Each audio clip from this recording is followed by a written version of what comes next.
Hello students, deep learning में आज हम पढ़ने जा रहे हैं रेडियल बेसिस फंक्शन नेटवर्क के बारे में। So I hope you are ready with your pen and paper. So without wasting much time let us start this video. तो सबसे पहले तो ये जो रेडियल बेसिस फंक्शन नेटवर्क है उसे शॉर्ट फॉर्म में RBFN के नाम से जाना जाता है। और अब ये RBFN है क्या वो समझ लेते हैं।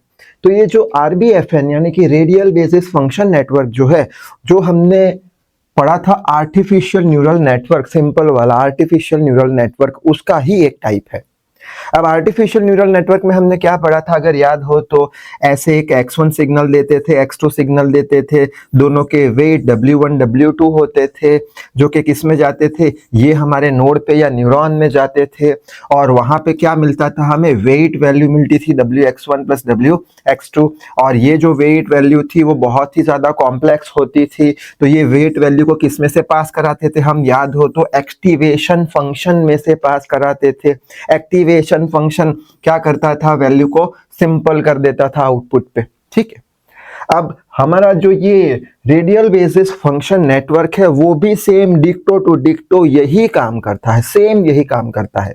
फर्क क्या है, फर्क इतना ही है कि जो हम एक्टिवेशन फंक्शन का यूज करते थे न्यूरल नेटवर्क में, वो एक्टिवेशन फंक्शन में ये वाला जो हमारा मॉडल है वो रेडियल फंक्शन का यूज करता है। बस इतना ही फर्क है। कौन सा एक्टिवेशन फंक्शन का यूज करेगा, ये रेडियल फंक्शन का यूज करेगा। कोई भी जो हमारे डेटा है उसको कैटेगराइज करने के लिए, उसके क्लासेस को सेपरेट करने के लिए वो रेडियल फंक्शन का यूज करेगा, इसलिए इसे बोलते हैं रेडियल बेसिस फंक्शन नेटवर्क।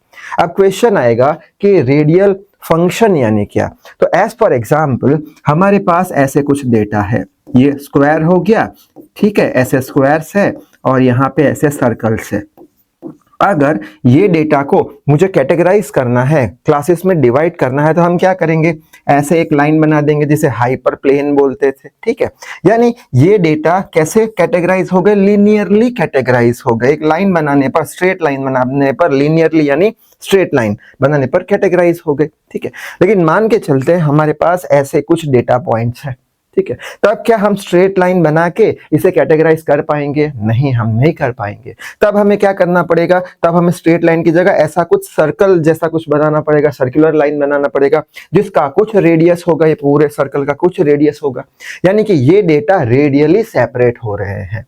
तो ऐसे डेटा जो रेडियली सेपरेट होते हैं उसके लिए रेडियल फंक्शन का यूज करना पड़ता है कैटेगराइज के लिए, क्लासेस को सेपरेट करने के लिए। तो यहाँ पे कैसे फंक्शन का यूज होगा, रेडियल फंक्शन का यूज होगा। और आउटपुट पे हमें क्या मिलेगा, कैटेगराइज क्लासेस अलग अलग मिल जाएगी रेडियल फंक्शन का यूज करके। सो आई होप इतने तक बात अच्छे समझ में आ गई होगी। अब क्वेश्चन आएगा कि कैसे रेडियल फंक्शन का यूज होता है। तो जो भी हमारा न्यूरल नेटवर्क होता है उसमें हिडन लेयर होता है एक, वो हिडन लेयर में इसके पास RBF यानी कि रेडियल बेसिस फंक्शन के न्यूरॉन्स होते हैं। ये क्या है, न्यूरॉन है ना, तो ऐसे न्यूरॉन्स होते हैं और वो न्यूरॉन के अंदर रेडियल फंक्शन होते हैं और वो रेडियल फंक्शन क्लास को सेपरेट कर देता है, कैटेगराइज कर देता है। आई होप बात समझ में आ गई होगी। हिडन जो हमारे लेयर है उसके अंदर RBF के न्यूरॉन्स होते हैं, उसके अंदर रेडियल फंक्शन होता है और वो क्लास को कैटेगराइज कर देते हैं, अलग अलग कर देते हैं। अब क्लास को अलग अलग करने के लिए यहाँ पे RBFN जो है हमारा ये वाला नेटवर्क, ये दो चीज करता है कैटेगराइज करने के लिए। पहली चीज करेगा, डायमेंशन को इंक्रीज करेगा। कैसे, जैसे कि मान के चलते हैं ऐसे डेटा है हमारे पास, ऐसे डेटा है हमारे पास वन डायमेंशन में, स्ट्रेट लाइन ऐसे वन डायमेंशन में हमारे पास डेटा है। अगर हम इसे कैटेगराइज करना है तो कर पाएंगे स्ट्रेट लाइन बना के, कहाँ पे भी नहीं कर पाएंगे। तो क्या करेगा, ये डेटा ऐसे है सामने, तो इसको ये 2 डायमेंशन में कन्वर्ट कर देगा। 2 डायमेंशन में यानी ऐसे अब कुछ डेटा दिखेंगे, इसको अगर ऊपर से देखेंगे, ये ऐसे डेटा है, ऊपर से देखेंगे तो ऐसा ही पिक्चर आएगा, शायद से आप इमेजिन कर पा रहे हो। अब ये डेटा को सेपरेट करना बड़ी ही आसानी से हम कर पाएंगे, एक ऐसे एक लाइन बना देंगे स्ट्रेट लाइन, तो दोनों क्लासेस सेपरेट हो गए।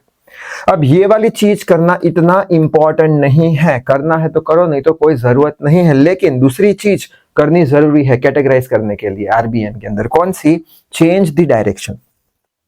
अब चेंज द डायरेक्शन यानी क्या, मान के चलते हैं ऐसे डेटा है हमारे पास, ऐसे डेटा है, तो ये डेटा का जो डायरेक्शन है वो चेंज करना पड़ेगा। डायरेक्शन चेंज करना पड़ेगा यानी क्या, डायरेक्शन चेंज करना यानी कि हॉरिजॉन्टल इसका डायमेंशन इंक्रीज करना पड़ेगा, हॉरिजॉन्टल डायमेंशन इसका इंक्रीज करना पड़ेगा, हॉरिजॉन्टल डायमेंशन इंक्रीज करना पड़ेगा। यानी कि हॉरिजॉन्टल ये वाला डायमेंशन होता है इंक्रीज करना, यानी यहां से और यहां से ऐसे इंक्रीज करना पड़ेगा, खींचना पड़ेगा, ठीक है।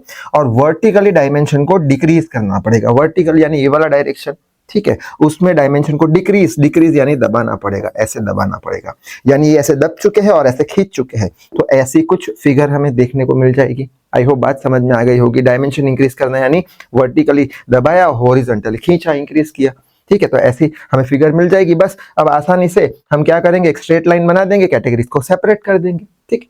बाद में हमेशा कोई भी एक डेटा पॉइंट पे हम एक पॉइंट कंसीडर करेंगे, हमेशा एक पॉइंट कंसीडर करेंगे, वो पॉइंट को हम सी नाम दे देंगे और वो पॉइंट से हम कोएसेंट्रिक सर्कल्स बनाना शुरू करेंगे। कितने भी बना सकते हैं कोएसेंट्रिक सर्कल। कोएसेंट्रिक सर्कल यानी ऐसे सर्कल जिसके सेंटर सेम हो। यहाँ पे अच्छे से डायग्राम बनाया है। कोई भी एक डेटा पॉइंट पे हमने पॉइंट दे दिया जिसको सी बोल दिया और वहां से कोएसेंट्रिक सर्कल हमने बना दिए।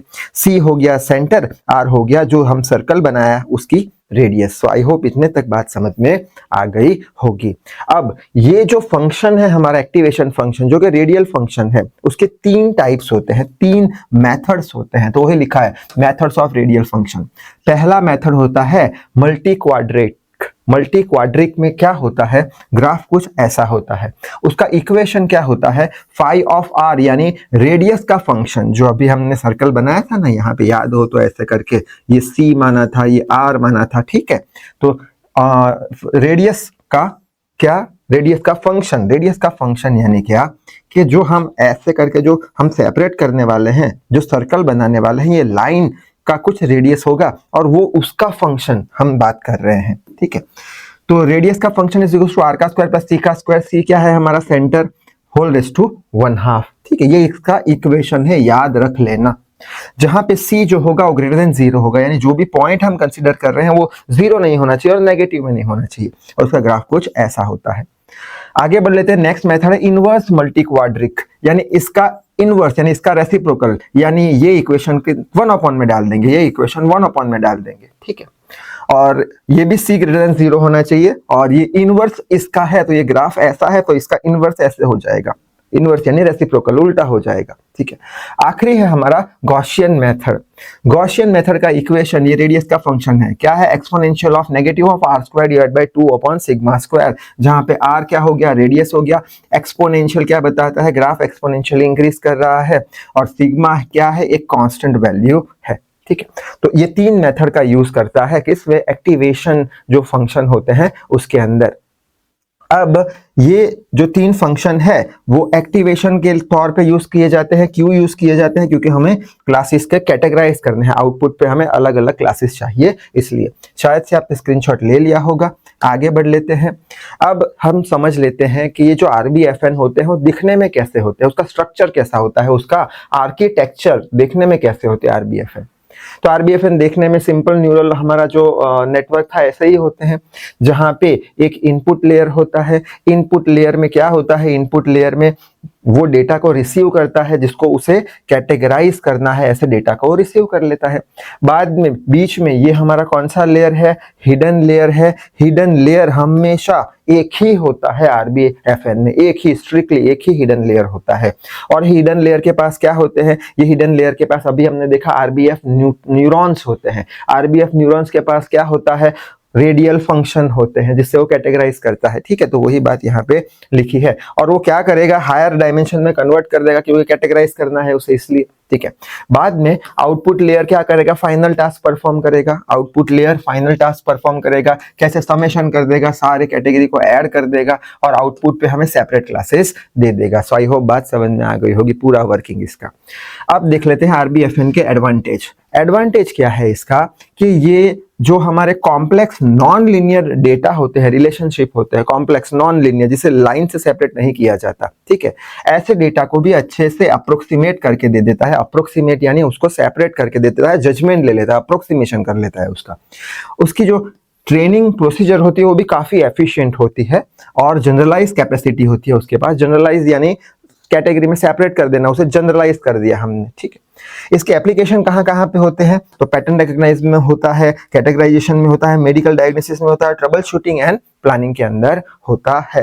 तो ये था पूरा हमारा RBFN का पूरा टॉपिक। सो आई होप बात समझ में आ गई होगी। तो इस वीडियो में बस इतना ही। Till then read hard work hard.